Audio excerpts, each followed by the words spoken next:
जी, जम्मू कश्मीर लद्दाख पे सियासत की बात सियासतदान के साथ। इस वक्त हमारे साथ मौजूद है आम आदमी पार्टी के प्रभारी बडगाम हकीम रिजवान इलाही। इनसे हम बात करने की कोशिश करेंगे कि जो आम आदमी पार्टी बडगाम को किस नज़रिए से देखते हैं, क्योंकि यहाँ पर बाईपोल्स की जब हम बात करेंगे, हालांकि डेट से भी मुख्तस नहीं हुए हैं। इनसे जानने की कोशिश करेंगे कि आम आदमी पार्टी क्या बडगाम के बाईपोल्स में पार्टिसिपेट करेगी, बडगाम को आम आदमी पार्टी किस नज़रिए से देखते हैं।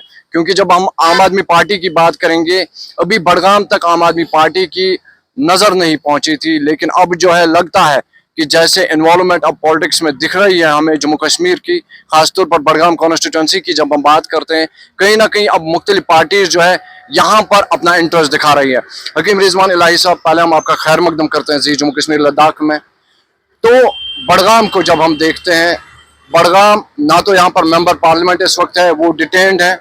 और अगर हम असेंबली की बात करेंगे, चीफ मिनिस्टर उमर अब्दुल्ला यहाँ से कामयाब हुए थे, लेकिन उन्होंने क्विट किया है इसको। अभी बडगाम अगर हम देखेंगे पॉलिटिकली, ये एक ऐसी सीट है जहां पर कोई पॉलिटिकल रिप्रेजेंटेटिव नहीं है। तो आप प्रभारी बडगाम है आम आदमी पार्टी के, किस नजरिए से देखते हैं और क्या कुछ आपकी स्ट्रेटजीज रहेगी बडगाम को लेकर आगे? देखिए, पहली चीज जो मैं बताना चाहता हूँ आपको, ये बडगाम की बात है, बाईपोल इलेक्शन यहाँ पे होने वाले हैं, या पूरे जम्मू कश्मीर की बात है। जम्मू कश्मीर के लोगों ने एक तरफा होके एक मैंडेट दिया नेशनल कॉन्फ्रेंस को, ये सोच के कि नेशनल कॉन्फ्रेंस लड़ेगी, हमारे हुकूकों की बात करेगी, हमारे अदल की बात करेगी, अजल की बात करेगी और नौजवानों की बात करेगी। लेकिन मुझे लगता है कि वो उन पे खरे नहीं उतर पाए। तभी जो है यहाँ के हमारे लीडर आगा साहब है, उन्होंने भी अपना स्टैंड क्लियर किया, वो भी एक आवाज बने, बडगाम की आवाज है, वो भी बेबाकी से उनकी अपोजिशन कर रहे हैं।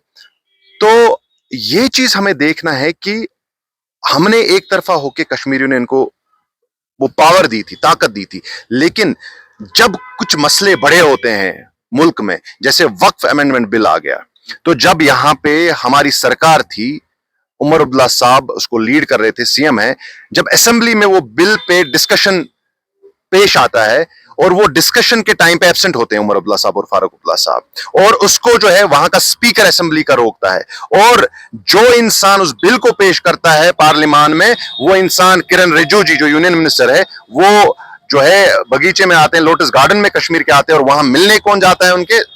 उमर अब्दुल्ला साहब और फारूक अब्दुल्ला साहब, और फोटो शूट कराते हैं, जबकि सबसे अहम चीज जो है उस पर डिस्कशन होना था असेंबली में। तो पहली चीज ये है, इसी से हमें मालूम होता है कि ये अदल की बात नहीं करते हैं, ये अजम की बात नहीं करते हैं, ये लोगों की बात नहीं करते हैं, ये हुकूकों की बात नहीं करते हैं। हमने बार बार देखा कि भारतीय जनता पार्टी का रोल क्या रहा है कश्मीर में, भारतीय जनता पार्टी क्या चाहती है यहाँ पे, कैसे एक स्टेट को यूटी में इन्होंने बदला दिया, कैसे जो है डाउनग्रेड कर दिया गया और सारे पावर्स एलजी को दिए गए।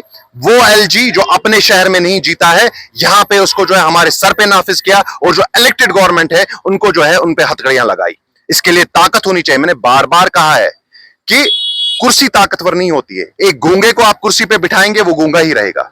एक अंधे को कुर्सी पे बिठाएंगे, वो अंधा ही रहेगा। एक बहरे को कुर्सी पे बिठाएंगे, वो बहरा ही रहेगा। इसका मतलब है कुर्सी ताकतवर नहीं है।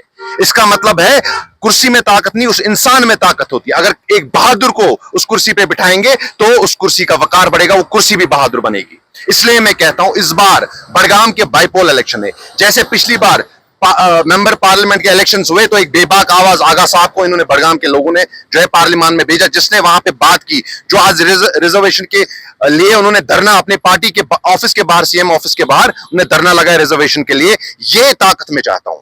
आज बडगाम के बाईपोल इलेक्शन है, मैं चाहता हूं कि बडगाम के लोग वैसे ही इंसान को चुने, वैसे एक ताकतवर इंसान को चुने, जो उनके अदल की बात करे, जो नौजवानों की बात करे। और भारतीय जनता पार्टी और उनसे मिले हुए लोग जिन्होंने धोखा दिया कश्मीर को और कश्मीरियों को, अपनी जुबान में त्रामी में खा के, फेरन पहन के, हमारे जैसी जुबान बोल के जिन्होंने धोखा दिया, जो मिले हुए हैं इन लोगों के साथ, जो कश्मीर की शिनाख्त को खत्म करना चाहते हैं, उनके खिलाफ हम निकले हैं इंशाअल्लाह ताला। और हम बेबाकी से बात करेंगे उन लोगों के लिए, उन नौजवानों के लिए। जब लाखों नौजवान, आज भारतीय जनता पार्टी बात करती है कि हमने नौजवानों के बारे में बात करते हैं, पार्लियामान में उन्होंने कहा 370 के बाद यहां पे डेवलपमेंट होगी, एजुकेशन की बात होगी, अदल की बात होगी। आप मुझे बताइए, एपटेक लिमिटेड कंपनी जो एक ब्लैक लिस्टेड कंपनी हिंदुस्तान के 3 रियासतों में थी, उसको एक एग्जाम कंडक्टिंग अथॉरिटी बनाया जाता है, पीएससी यहाँ पे, और उसमें घपले होते हैं, 20-20 लाख का पेपर बेचा जाता है। तो आप हमारे अदल की बात करते हैं, आप नौजवानों की बात करते हैं।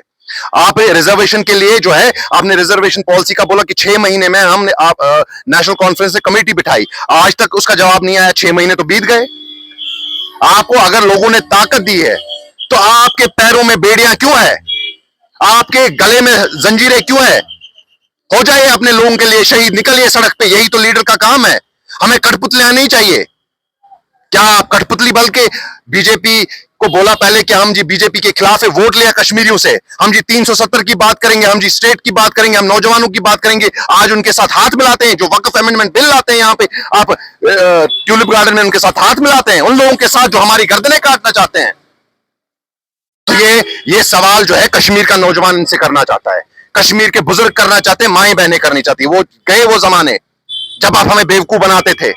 आज का नौजवान जो है पढ़ा लिखा नौजवान है, वो सवाल करना जानता है, वो सवाल करता है इस गवर्नमेंट से और इन लोगों से जो भारतीय जनता पार्टी और आरएसएस के कठपुतलियां बनी है कश्मीर में, जिनको सिक्योरिटी दी जाती है कश्मीर में, जिनको पार्टीज में डाला जाता है मुनाफिकों की तरह। वो पार्टीज को तोड़ने की जैसी कोई जमात बनती है, जैसी कोई बंदा आगे जाता है, उनके पीछे जो ये बंदे लग जाते हैं, जो आरएसएस के पेरोल पे होते हैं, जो पार्टियों को तहस नहस करते हैं। हम उन चीजों के खिलाफ है, हम लोगों के साथ है। हम कहते हैं हम इलेक्शन नहीं लड़ेंगे, हम यहाँ बड़गाम पे अपना बंदा चुनने नहीं आते, हम बड़गाम के लोगों से कहते हैं यहाँ की वो आवाज चुनिए, बेबाक आवाज, जो आपके अदल की बात करेगी, जिसका सर अगर नेजे पे भी चढ़ाए वो तब भी हक की बात करे।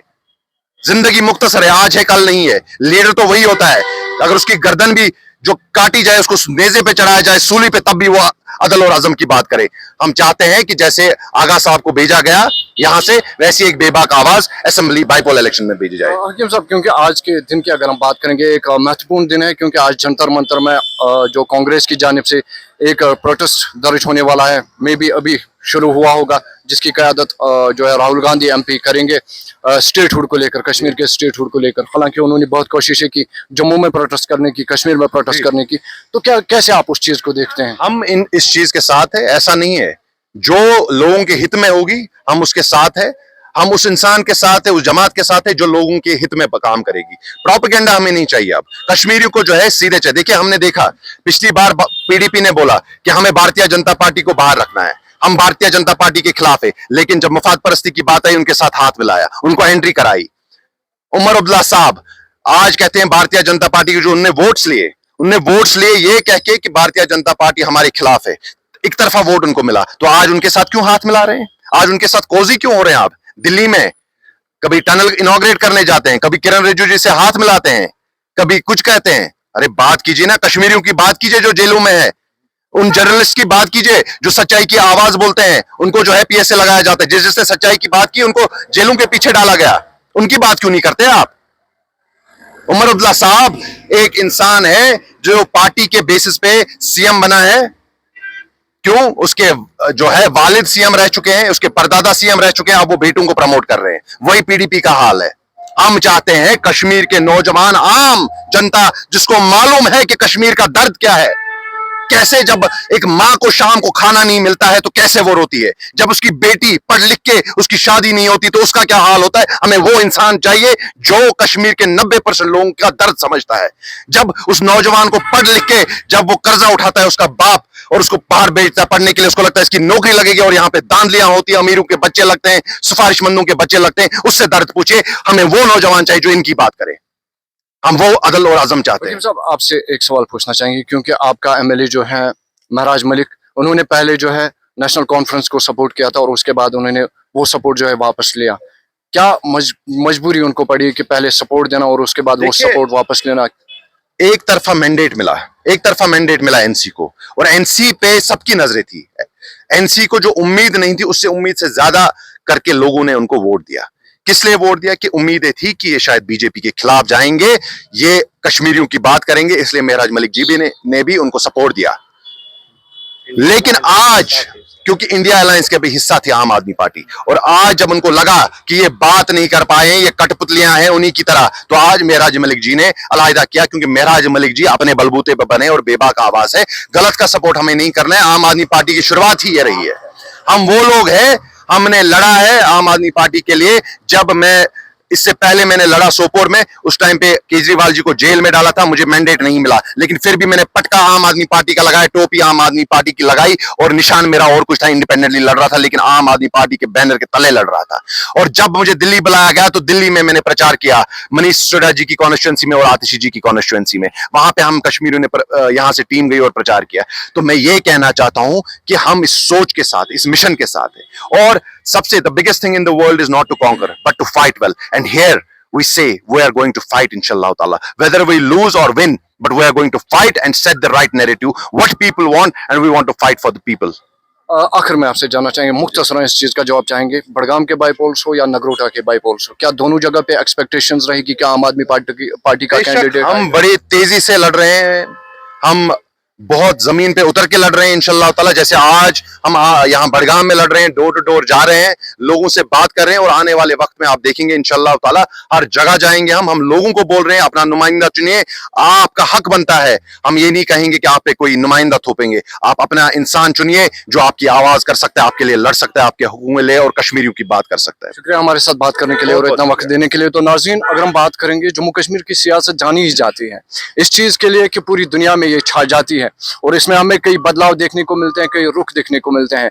और हमारे साथ आज बड़गाम से हकीम साहब थे। हकीम साहब से हमने बात की, इन्होंने कहा कि जो आम आदमी पार्टी का स्टैंड है वो ये है कि ये लोगों के लिए फाइट करना चाहते हैं, लोगों के लिए ये काम करना चाहते हैं। और नेशनल कॉन्फ्रेंस पे इन्होंने तंज कसा कि जो वादे उन्होंने किए वो वादे वफा नहीं हुए। आखिर नेशनल कॉन्फ्रेंस ने जिस चीज़ के लिए वोट्स लिए थे वो उन्होंने अब वफा क्यों नहीं किए। साथ साथ में इनका कहना था कि जो आने वाली बाईपोल्स होंगे, हालांकि तारीख कभी मुख्तस नहीं है, जिला बड़गाम और नगरोटा की दो कॉन्स्टिट्यूंसीज में तो आम आदमी पार्टी दोनों जगहों से इलेक्शन कॉन्टेस्ट करेगी। मजीद सियासत की बातों के लिए आप जुड़े रहे जी जम्मू कश्मीर लद्दाख के साथ।